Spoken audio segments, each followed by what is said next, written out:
একদিন নবী করিম সাল্লাল্লাহু আলাইহি সাল্লাম ও হযরত আবু বকর রাদিয়াল্লাহু আনহু গল্প করতেছিলেন। আবু বকর বলল, হে আল্লাহর রাসূল, আসলে আপনি অপরূপ সুন্দর, চাঁদের চেয়েও সুন্দর, অনেক সুন্দর। তো নবী করিম সাল্লাল্লাহু আলাইহি সাল্লাম বললেন, জি, শুকরিয়া।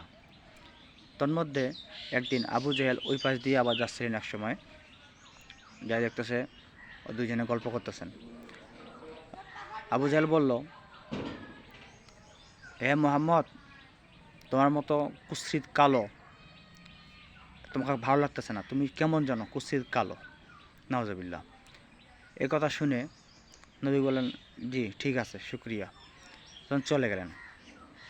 আবু জেহেল চলে গেলেন। তখন আবু বকর বললেন, হে রাসূল সাল্লাল্লাহু আলাইহি সাল্লাম, আপনাকে আমি বললাম কি সুন্দর চেহারা, তাই আপনি আবার আবু জেহেল বলল যে আপনার কুৎসিত কালো আপনি। তো দুটোকে হ্যাঁ বললেন, শুকরিয়া বললেন, কারণটা কি? তে নবী করিম সাল্লাল্লাহু আলাইহি সাল্লাম আবু বকরকে বললেন, আবু বকর দেখো, তোমার ঈমান দিয়ে তুমি আমাকে দেখছো, তুমি দেখছো খুব সুন্দর, আর সে তার দুর্বল ঈমান দিয়ে দেখছে আবু জেহেল যে আমি খুব কালো। কারণ কি জানো, যে যেমন ঠিক সে তেমনই দেখবে অন্যকে। ভালো থাকেন।